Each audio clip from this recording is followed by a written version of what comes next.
तक जिंदा रखोगे? जिसकी किडनी डैमेज हो चुकी है उसे डायलिसिस पर कब तक जिंदा रखोगे? जो डैमेज हो चुका उसको छोड़ दो। ब्लड बदल देने से नस्लें नहीं बदलेगी। नस्लें बदल डालो, जमाना बदल जाएगा। और उसका बेहतर तरीका यही है कि हम मदरसे वालों से हाथ जोड़ के विनती करेंगे, सिर्फ हाफिज बनाकर आप अपने कांधे का बोझ मत उतारिए। क्या बात है। सिर्फ हाफिज साहब बना करके अपने कांधे का बोझ मत उतारिए। जमाना जिस हाईटेक और कुफ्र जिस हाई टेक्नोलॉजी के साथ मेरी नस्लों पर अटैक कर रहा है, उसके सद्दबाब और उसकी दिफा के लिए स्कूल और कॉलेज से कोई औजार नहीं निकलेगा। उसकी दिफा के लिए हमको मदरसे से ही सामान पैदा करना होगा। बेशक बेशक। और उसका बेहतर तरीका यह है कि हम एक टारगेट फिक्स कर ले कि हमें 4 साल में अपने बच्चों को हाफिज बना देना है।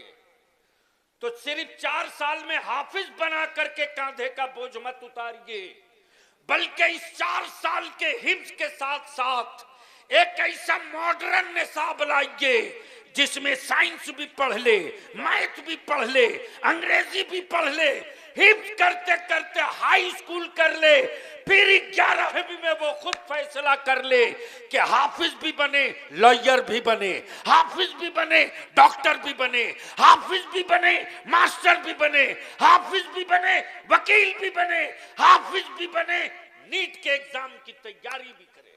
बेशक। सुभान अल्लाह सुभान अल्लाह। तब हम अपनी जनरेशन संभाल सकते हैं। कौन रोका है साहब?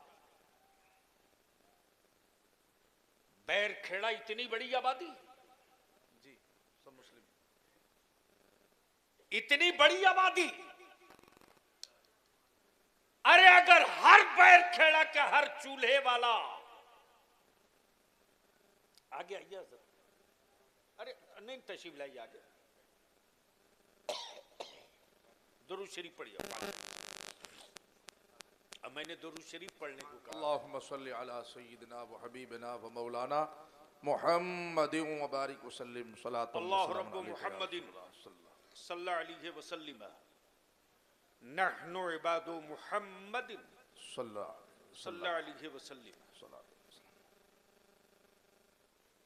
जरूरत इस बात की है, जी अटैक कहां से हो रहा है, दवा हम कहां रख रहे हैं? माफ कीजिएगा यह कड़वा सच है। हमारे आलिमों ने हमसे आपसे ये नहीं कहा कि तुम मुझे ज़कात दो मैं तुझे डॉक्टर दूंगा। आलिमों ने ये नहीं कहा तुम हमें फितरा दो मैं तुझे इंजीनियर दूंगा। लेकिन वक्त का तकाजा ये है, आलिमों के कांधे पर बोझ है कि अब सिर्फ हाफिज और आलिम देने से काम नहीं चलेगा। नहीं चलेगा, सही बात है, हक फरमा रहे हैं। बल्कि हम हाफिज भी दें तो साथ में डॉक्टर भी दें, हम आलिम भी दें तो साथ में वकील भी दें, इंजीनियर। और अल्हम्दुलिल्लाह हजरत मैंने बिहार, झारखंड, बंगाल 3 सूबे के उलमा की, दानिश्वरों की, जजेस की, रिटायर्ड आईएएस की, रिटायर्ड आईपीएस की टीम बैठा रखा है जी। और इसकी शुरुआत हमने पिछले साल से किया है। आने वाले दिनों में रिजल्ट दिखेगा। 5 साल लगेगा, 5 साल लगेगा। इसलिए कि जो कौम धुआं देखकर डर जाए वो कौम शोलों का मुकाबला नहीं कर सकती। क्या बात है, बेशक। और जो कौम लाली देख करके घर में घुस जाए उस कौम की नस्लों के मुकद्दर में हरियाली नहीं आनी है। अरे हिम्मत करो, हिम्मत करो। 45 से 60 साल की उम्र वालों, सिर्फ 5 साल कांटों पर चलने का जिगर पैदा कर लो 100 साल तक तेरी नस्लों के तलबे से कोई फूल अलग नहीं कर सकता। बेशक। नारे तकबीर, नारे रिसालत, मसलके आला हजरत, उलमाए अहले सुन्नत, नारे तकबीर। वो जुमले याद करें मेरे अजीज तलबा, मदारिस में पढ़ने वालों, डरो मत। तुम्हारे सामने बलिया भी तुम्हारे लिए एक नमूना मिसाल है। कॉलेज यूनिवर्सिटी का मुंह नहीं देखा, मदरसे में पढ़ा, मदरसे में तुम्हारी तरह चटाई पे सोया। जी। आलिम अगर जिद पर आ जाए और मंजिल को ना छू ले, ये हो ही नहीं सकता। क्या बात है। बेशक बेशक। आलिम अगर राहत कर ले और इनकलाब ना आ जाए, ये हो ही नहीं सकता। आलिम अगर ठान ले और गांव सुधर न जाए, ये हो ही नहीं सकता। इसलिए कि उसके चमड़े का कमाल नहीं है यार, जो इनाम मिला है मदीने की सरकार से, ये उसका कमाल है। बेशक।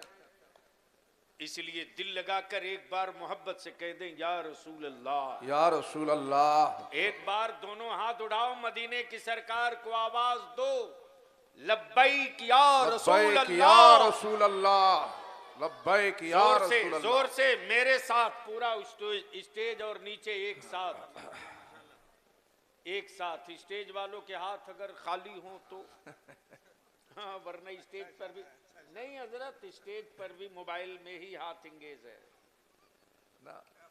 मालूम हर चीज का तजुर्बा बहुत है हजरत की, ये बात सच है। हजरत कभी कभी तो हमको सोचना पड़ता है कि मैं जिनके पीछे पढ़ कर आ रहा हूं, 2 रकात हुई कि नहीं हुई। अल्लाह अकबर। यह हमारी औलादे आज भी, आलिम आंख दिखा दे तो मेरे बच्चे रास्ता बदल लेते। सच फरो। लेकिन यहां तो देख रहे हैं हमारे बच्चे की हजरत खुद ही 24 घंटा उसमें इंगेज है। तो समझते हैं कोई अच्छी चीज है तब ना लगे हैं। रहम कर दीजिए। सारा मजमा मदीने की सरकार को आवाज दो, लब्बैक या रसूल अल्लाह, लब्बैक या रसूल अल्लाह। अरे लगा बैर खेड़ा वाले, अपने बाप दादा की तारीख याद ताजा कर जोर से, लब्बैक या रसूल अल्लाह। मेरे साथ लगाओ, लब्बैक या रसूल अल्लाह, लब्बैक या रसूल अल्लाह। अल्लाहुम्मा लब्बैक या हबीब अल्लाह, अल्लाहुम्मा लब्बैक या हबीब अल्लाह। नीचे कीजिए। दुनिया में पहली किताब कुरान जी, ये किताब है।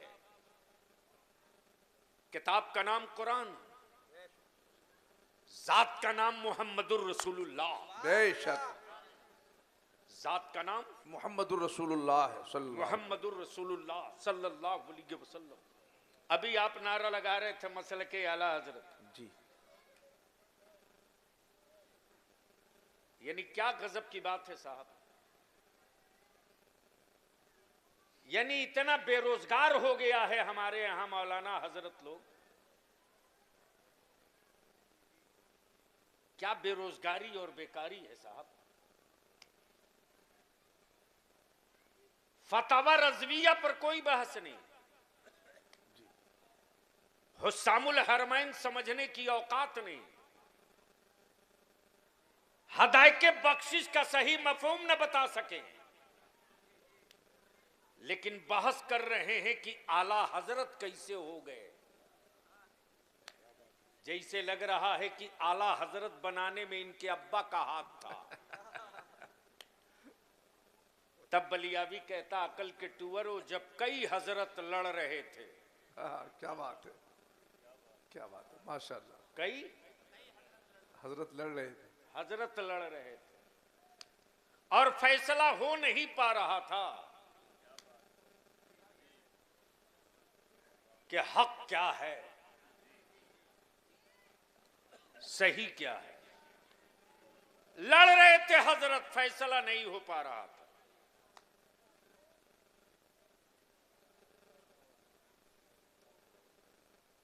क्या हुआ?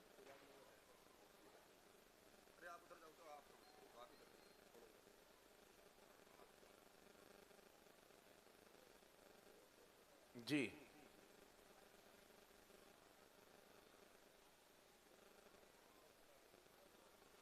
अरे आप लोग ऐसे ए। देख रहे हो जिसे लग रहा है वो सब रील बनाने वाला है। अरे बैठ जाओ। ए क्या बात है? वो सब जलसे में थोड़ी आया, वो सब रील बनाने वाला है। शक्लें देख करके समझ बात आती है। बैठ जा भाई।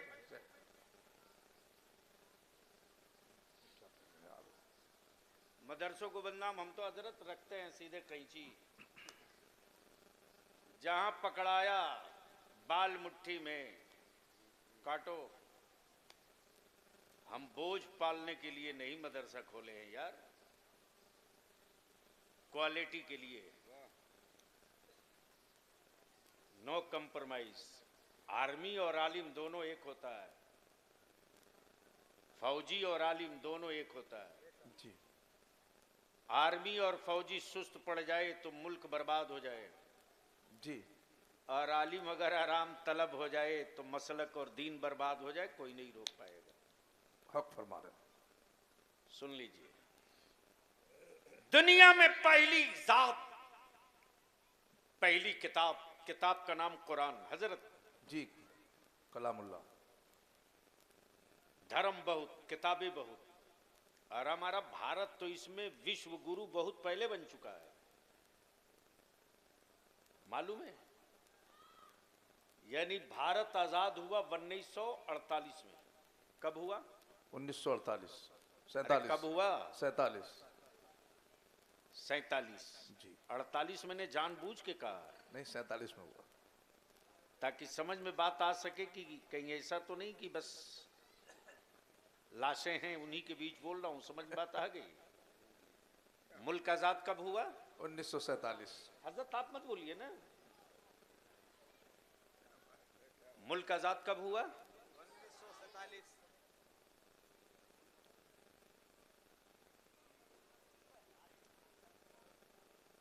1947 में हजरत। टोटल आबादी थी भारत की, टोटल आबादी थी भारत की 30 करोड़। गौर से सुन लो, आबादी थी कितनी? 30 करोड़। 30 करोड़। और माबूद थे 33 करोड़।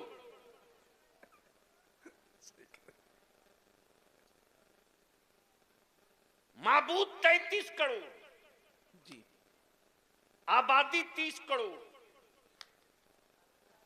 अब मेरा माबूद सिर्फ एक। जी बेशक। बोल दे यार। सुभान सुभान अल्लाह। काश ये गुफ्तगू कहीं और किया होता बलिया में। बोल दो जोर से। सुभान अल्लाह। कहां 33 करोड़, कहां एक, कहां 33 करोड़, कहां एक। और वो भी वो 33 करोड़ वो हैं जो बनाते नहीं हैं, बने हैं। जी बेशक। सही बात। जो बनाते नहीं हैं, बने बने हैं। जो खिलाते नहीं हैं, खाते हैं। जो पैदा फरमाते नहीं हैं, पैदा होते हैं। लेकिन मेरे खुदाए जुलजलाल की शान ये कि वो खाता नहीं, खिलाता है। जी जी बोलो बोलो बोलो बोलो, तवज्जो चाहो। जी सुभान अल्लाह। जो पैदा होता नहीं, पैदा फरमाता है। जी जो सोता नहीं, सुलाता है। बेशक। बस जहन हाजिर रखिए। जी आज एक खुदा के मानने वाले से पूरी दुनिया में खौफ है। मदरसों से डर इसलिए लगता जमाने वालों को कि जब अंग्रेजों ने भारत की आह क्या बात है। सरहदों सीमा पर नहीं, भारत के कलेजे पर कब्जा कर रखा था। बेशक। जी जब भारत के कलेजे पर कब्जा कर रखा था तो यूनिवर्सिटियों के प्रोफेसरों से अंग्रेजों को डर नहीं लगा। जी सुन ले उलमाए ज़बील एहतराम। जी और अगर दिल बड़ा हो तो जरूर जरूर बाबाज़े बुलंद तायीद कीजिएगा। जी इसलिए कि आदमी के जिस्म बड़े होने से कोई आदमी बड़ा नहीं होता। क्या बात है। दिल सुन बड़ा लीजिए, मदरसों से क्यों डर लग रहा है इन लोगों को? अरे उसे भी पता है कि चटाई के अलावा कुछ नहीं है।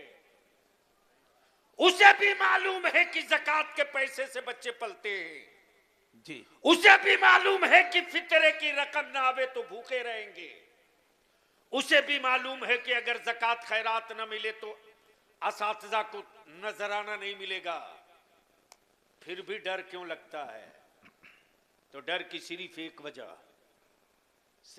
वजह, विक्टोरिया के गुंडे जब आए थे, लाल किला पर कब्जा था, सत्ता पर कब्जा था, भारत की इकोनॉमी पर कब्जा था। वाह। जो कह दे वही कानून था, जो कह दे वही वसूल था। जी यूनिवर्सिटियों के प्रोफेसरों से अंग्रेजों को डर नहीं लगा। जी। स्कूल के टीचरों से अंग्रेज कभी खौफजदा न हुए। लेकिन इसी मदरसे की चटाई से एक आलिम निकला जिसका नाम अल्लामा फजल हक खैराबादी था। सुभान अल्लाह, सुभान अल्लाह। एक अल्लामा फजल हक खैराबादी के एक फतवे ने अंग्रेजों को भारत छोड़ने पर मजबूर कर रखा। सुभान अल्लाह, सुभान अल्लाह, सुभान अल्लाह। आज भी मदरसों से इसीलिए डर लगता है उनको, इसीलिए जी। कि फिर कोई दूसरा फजल हक न पैदा कर दे। क्या बात है। लेकिन अफसोस हमें जो पैदा करना था वो ना कर सके। ये भी हक है। हमें जो पैदा करना चाहिए वो नहीं कर सके। बेतरतीब जुल्फे वाला हमने पैदा किया, खूबसूरत जुब्बा और पगड़ी वाला हमने पैदा किया, हम ठोक करके बहस करने वाला अब हम पैदा नहीं कर रहे। जी। सच ये है, कबूल करना जी पड़ेगा। जी जी, सच है, सच है, कबूल करना पड़ेगा। वरना आने वाले दिनों में हमारे मदरसे के बच्चों से मोहल्ले के बच्चे नफरत करेंगे, नफरत करेंगे। देख लीजिए मदारिस के बच्चों की जुल्फे, बाल, चाल ढाल। हम अपने मदारिस में पढ़ने वाले अजीज तलबा से हाथ जोड़ के कहेंगे, आप ये मत भूलो कि बच्चों के हुजूम में तुम वो हो जिसके पीछे हाथ बांध कर लोग नमाज अदा करेंगे। जी। तुम बेटा किसी के जरूर हो, लेकिन मॉडल बनोगे तुम अहले सुन्नत का। जी। तुम औलाद किसी की जरूर हो, लेकिन जीनत बनोगे मसाजिद के मेंबर की। बेशक। तुम नवासा और पोता किसी के जरूर हो, लेकिन जो तेरे लिए मेरी कौम के बच्चे, बूढ़े, बुजुर्ग, माएं, औरतों के दिलों में जो जगह है, ये हमारे सेंट्रल स्कूल वाले हैं जनाब। नेशनल क्या नाम है? National inter college. National inter college. जी। शानदार बिल्डिंग बनाई इन्होंने। जी। मैं पूछ रहा था बच्चे, पता चला आबादी के एतबार से 1/4। कमाल है। सुनो, जिसकी औलादें जाहिल होगी उसकी औलादें मजदूर बनेगी, और जिसकी औलादें पढ़ लेगी उसकी औलादें मालिक बनेगी। जी। अगर अपनी औलादों को मजदूर बनाना हो तो जाहिल रखो, अगर अपनी औलादों को मालिक बनाना हो तो भूखे रहो, लेकिन अपनी औलादों के हाथ में कलम दे दो। जो बात बलियावी जैसे लोग नहीं बोल सकते, वो चुपके से तेरी औलादों का कलम बोल जाएगा। वाह, सुभान अल्लाह, सुभान अल्लाह, क्या बात है। अल्फाज के मारे हुए से तिलमिलाहट होती है, कलम की नोक से मार दो तो नस्लें खड़ा नहीं हो पाती है। दुनिया में पहली किताब कुरान, जी जी, बेशक। जो पहली आयत उतरी इकरा, वो पढ़ने वाली। जी। ए बाबू, दोनों आदमी अगर फुर्सत पा गए हो ना, या तो घर जाके बेटा सो जाओ। हाँ, तुम ही दोनों को कह रहे हैं। 1 मिनट नहीं लगेगा, उठ के चल दूंगा मैं। बहुत दूर से बलिया आए। में जा करके स्टेज के करीब से उतर के चल दिया, बोला नहीं जाएंगे। इसलिए कि मुझे मालूम है कि मेरी सांसों की कीमत क्या है और मैं जिंदा क्यों रखा गया हूं, मुझे मालूम है। जी ये आपके बगल में है कारी मशाहिद साहब, जी सिरिस खड़ा वाले। जी जी जान। बलियावी के एक एक मिनट एक एक सेकंड से ये वाकिफ रहते हैं।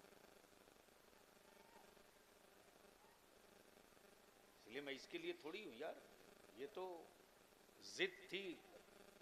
अब बार बार की हर साल हम लोग फोन करते हैं। अब एक साल तो पिछले ही साल जी आना था मुरादाबाद, हो गया एक्सीडेंट। मौत को बलियावी ने बड़े करीब से देखा। हाँ एक्सीडेंट हुआ था, वो खबरों में देखा था उसको। हजरत एक्सीडेंट नहीं हुआ था, मैंने मौत को बहुत करीब से देखा। मेरे बगल से मौत गुजरी है, लेकिन मेरे मुफ्ती आजम ने क्या हिफाजत की है ये भी देखा। वाह सुभान अल्लाह सुभान अल्लाह। वरना जो आदमी प्लेटफार्म के नीचे गिरा हो, उसके बगल से कोच गुजर रहा हो, वो भी 9 कोच गुजरा हो। अल्लाह अकबर। मैं तो कहता हूं आ ना आ, इमाम अहमद रजा छोड़, आप बताता हूं मुस्तफा रजा क्या है। आ वाह क्या बात। अब तो बोल दो अगर नीयत सुभान साफ है अल्लाह तो। सुभान अल्लाह अरे बोल चारों तरफ से, सुभान अल्लाह सुभान बोल अल्लाह। दो मोहब्बत से। सुभान मसलके अल्लाह, आला हजरत जिंदाबाद। नारे तकबीर, नारे रिसालत, मसलके आला हजरत हुजूर मुफ्ती आजम हिंद। कारी साहब ये ट्रेन गुजर रही है, ये प्लेटफार्म है। जी हमें लगा ट्रेन रुक गई है, बीच में काफी गैप प्लेटफॉर्म थे। उस दिन बलियावी का एक खाट टूटा था। वो एक कालिम हमारे जो पीठ पर एक बाजू की तरफ पटना में काम करते थे, हजरत मौलाना अली हसन रजवी जी रहमतुल्लाहि ताला अलैह, उनके इंतकाल की खबर सुनकर मैं वापस जा रहा था जनाजे में शिरकत की। जी जल्दबाजी में मैं समझा कि ट्रेन रुक गई है। जनाजा रख कर लोग इंतजार कर रहे थे। मेरा पैर नीचे, अल्लाह मेरा पैर नीचे, प्लेटफार्म और बोगी के बीच में। वाह मेरे मुफ्ती आजम, वाह सुभान अल्लाह। क्या अता की भीख दी है जी हजरत। आज भी बलियाबी की आंखों से वो पल्ले वाली टोपी, भी गला वाली सदरी, वाह सुभान अल्लाह। आज भी वो नजरों से ओझल नहीं होता। जैसे प्लेटफार्म के बगल में यूं किए मुफ्ती आजम पड़े हों और मैं इससे गिर रहा हूं और अपने हाथ से यूं किनारे खींच के फेंक। सुभान अल्लाह सुभान अल्लाह सुभान अल्लाह। पीराने पीर गौसे आजम की बात तो बहुत ऊंची यार। सच यह है कि अगर सच्चा कादरी हो जाए, वाह सुभान अल्लाह। सच्चा कादरी हो जाए, तो अब्दुल कादिर की निस्बत इतनी काफी है जी कि बड़े बड़े हाथ से खुद ब खुद पीछे खसक जाएंगे। सुभान अल्लाह सुभान अल्लाह। लेकिन शर्त यह है कि कादरी हो जाए। हो। दुनिया की पहली किताब कुरान, जिसने सिर्फ मुसलमानों के पढ़ने की बात नहीं की, जी सिर्फ मक्के वालों के पढ़ने की बात नहीं की, मदीना और कबीले कुरैश के लोगों के पढ़ने की बात नहीं की। जो पहली आयत उतरी वो ये, इक़रा, जी पढ़िए। बस आंख खोल लीजिए और ये बलियाबी की गुफ्तगू समझ लीजिए। पहले ये बताइए कि मेरे अल्लाह से कोई राज छुपा हुआ है क्या? नहीं नहीं अरे जोर से बोलो ना। नहीं हो सकता, कभी नहीं हो सकता। वो कौन सी चीज है जो मेरा रब नहीं जानता? कोई नहीं। जर्रे जर्रे को रब जाने, पत्ते पत्ते को रब जाने, मेरी सांसें कब आई कब गई कितनी होगी, सब मेरा रब जाने। तो माजल्ला क्या मेरा खुदा नहीं जानता था कि जिब्रील आयत लेकर जाएंगे, रब महबूब से कहेंगे, जिब्रील कहेंगे पढ़िए, और रसूल इनकार करेंगे, कहेंगे मैं नहीं पढ़ता।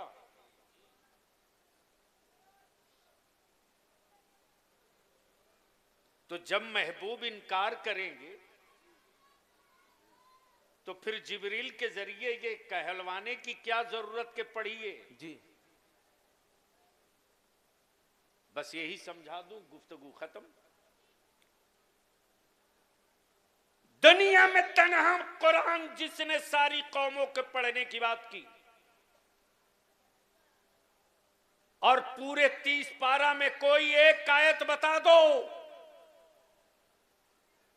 कि अल्लाह के किसी एक कलाम में, अल्लाह के किसी एक कलाम में या कुरान की किसी एक आयत में आयत उतरी हो और उस आयत के पर्दे के पीछे अल्लाह के महबूब की अजमत न छुपी हो। वाह सुभान अल्लाह, कोई नहीं। आयतें कोई उतरे लेकिन रिफत और शौकत रब के महबूब की है। सवाल यह उठता है, परवरदिगार जिब्रील कहेंगे इकरा और हबीब कहेंगे मैं नहीं पढ़ता, तो मेरे माबूद, मेरे परवरदिगार, फिर ये इतना कहलवाने की क्या जरूरत। जी बाइबिल हो, वेद हो, क्रिश्चियनिटीज की पुस्तकें हो, दुनिया में जितने धर्म मजहब, किसी मजहब ने सबके पढ़ने की बात नहीं की। किसी धर्म की किताब ने आदमियत और इंसानियत के एतबार से हिस्सा नहीं दिया, लेकिन तन्हा कुरान है जिसने बाप की प्रॉपर्टी से बेटियों का भी हिस्सा देने का हुक्म दिया। सुभान अल्लाह, सुभान अल्लाह, क्या बात है, सुभान अल्लाह। इधर लोग यूपी में, मुरादाबाद में, हापुड़ में, रामपुर में, पश्चिमी यूपी में लोग अपनी बेटियों को जायदाद में हिस्सा देते कि नहीं देते? कम ही लोग हैं। अरे बोलो ना, अरे बोलो, शर्म क्यों मारी, बोलो, देते कि नहीं देते? देते कम। बेटियों का हक मार के हवेली बनाने वालों, सुकून से नहीं रहोगे कब्रों में।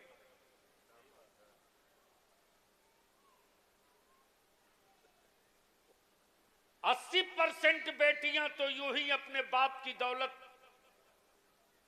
अपने भाइयों को दे देती। यार, बहनों से बड़ा दिल है किसके पास? नहीं है, दे देती है, हक फरमाने दे देती है ना। जी दे देती है। फिर भी मुंह से देने में क्या लगता है यार? सही बात है। कम से कम जरूरत इस बात की है कि तकरीरें इस पर हो।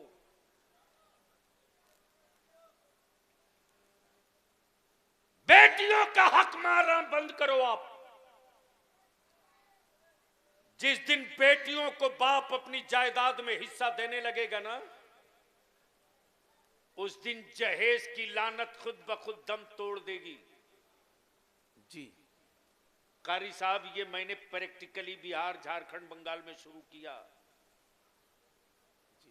जिस लड़के को पता चलेगा कि मेरा निकाह जिस बच्ची से होने जा रहा है, ऐलान कर दो यार, ऐलान कर दो उसके पास प्रॉपर्टी है कि मेरी बेटी को बाप की प्रॉपर्टी से 40 लाख 50 लाख दिया जाएगा की मिल्कियत की जमीन मिल रही है, हिस्सा में, शेयर में। वो लड़का पागल है जो 3 लाख मांगेगा 5 लाख। नहीं नहीं, सही बात है। वो बेवकूफ थोड़ी है जो बोलेगा हमको एक मोटरसाइकिल दे दो। नाक की तरफ बेटियों के हक पर कुंडली मार कर बैठने वालों, अपने को बदलो। बेटियों का हिस्सा बाप की प्रॉपर्टी में जो बनता है दे दो। जैसे ही लड़के वाले को पता चलेगा कि वो फला की बेटी, सही कह रहे हैं, उसको 2 एकड़ 1 एकड़ तो ऐसे ही मिल रहा है बाप की प्रॉपर्टी से, तुम्हें जाने की जरूरत नहीं पड़ेगी, लड़के वाले खुद तेरे दरवाजे मत्था टेकने आएंगे। बोलो सही है कि गलत? बिल्कुल हक बात है। तो थोड़ी सी तब्दीली लाओ मेरे अजीज। आज मदरसों से डर इसलिए जमाने को लग रहा कि फिर कोई दूसरा फजल हक खैराबादी न पैदा हो। मदरसों से डर इसलिए लग रहा है कि फिर कहीं 313 बदरी गुलाम न निकल जाए। मदरसों से डर इसलिए लग रहा है कि फिर कहीं करबला वाले हुसैन के 72 गुलाम न तैयार हो जाए। मदरसों से डर इसलिए लग रहा है कि इमाम इश्क मोहब्बत आला हजरत के अकीदे के स्कॉलर अगर निकल जाएंगे तो सऊदिया के ज़कात खोरों की दुकानों में ताला बंद होने से कोई रोक नहीं सकेगा। जी जी। अपनी नई नस्ल के नौजवानों को बलियावी दावत देता है, आपके हाथ में है मोबाइल का डब्बा। क्यों हमें नफरत है उन हाफ पैजामा वालों से? सुनो सुनो, आज जिस फलस्तीन और बैतुल मुकद्दस का तस्करा और तसव्वुर आवे, बखुदा रात की नींद उड़ जाती। अल्लाह अकबर, अल्लाह। जमीर वालों के हाथ के उठे हुए लुकमे ठहर जाते। हम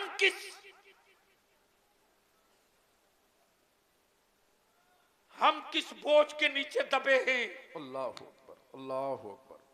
लेकिन सैल्यूट और सलाम है बैतुल मुकद्दस की आजादी की जंग लड़ने वाले रसूल पाक के उन आशिकों को जी। मलबे के नीचे लाशें दबी हैं, अल्लाह अकबर। लेकिन बेटों की फिक्र नहीं, बैतुल मुकद्दस पे नजर है। बेशक बेशक, सुभान अल्लाह। लेकिन आज तक दुनिया में कोई एक इमाम काबा का फतवा दिखा दो। इमाम काबा ने कभी फलस्तीन के मजलूमों के हक में आवाज उठाई तो दिखा दो। नहीं है, नहीं है। कभी रोते बिलखते सिसकियां मारते मेरी बेटियों के हक में, कभी इमाम काबा ने एक जुमला कहा हो तो बताओ? नहीं बता सकते, नहीं मिलता। लेकिन पूरी दुनिया में तने तनहा मसल के रजा वाला है। जी। अमा बलियावी तो तेरा भारत में डंके की चोट पर कहते रहा है और आखिरी सांस तक बोलूंगा। सुभान अल्लाह। मालूम है कि जिंदगी मेरी किसके लिए है? जो खुद को जीने के लिए जिंदा है। डर उसे लगेगा जिसे मालूम है कि जिंदगी मेरी नहीं। जी। वारिद ताजु शरिया, ताजु शरिया। वाह, सुभान अल्लाह। बोल दो, बोल दो। सुभान अल्लाह, सुभान अल्लाह। अरे जोर से बोल यार। सुभान अल्लाह। मैंने हुजूर ताजु शरिया का नाम लिया, स्टेज पर कुछ माहौल टाइट दिख रहा। नहीं नहीं, सब माशाल्लाह खुशी से बोल रहे हैं। सुभान अल्लाह। हजरत कब तक धक्का देके बुलवाइयो?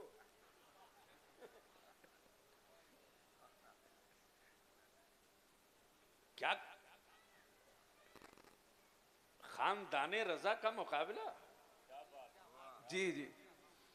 अमा जब जलवे में मुकाबला नहीं कर सकते तो कलम में कहां से करोगे? नहीं होगा। हक फरमान। क्या बात कही है। अख्तरे कादरी खुल्द में चल दिया। बोलोगे तो माल निकाल दूंगा। सुभान अल्लाह, जोर से। सुभान अल्लाह। हजरत अख्तरे कादरी। आज तक कोई हजरत नहीं बोले इंतकाल से पहले कि मैं कहां जा रहा हूं। उनको भी मालूम है कि पता नहीं क्या होगा, लेकिन मेरे ताजु शरिया ने पता बता दिया। मुरीदो मातम मत करना। अख्तर रजा कहां जा रहा पता लिख लो। अख्तरे कादरी। अख्तरे कादरी खुल्द में चल दिया। खुल्द में चल दिए। वाह, सुभान अल्लाह, सुभान अल्लाह, अब तो बोल सकते हो। सुभान अल्लाह। नारे तकबीर, नारे रिसालत, फैजान हुजूर ताजु शरिया, नारे तकबीर, नारे रिसालत। हजरत कारी साहब, हजरत जी, क्या कहा?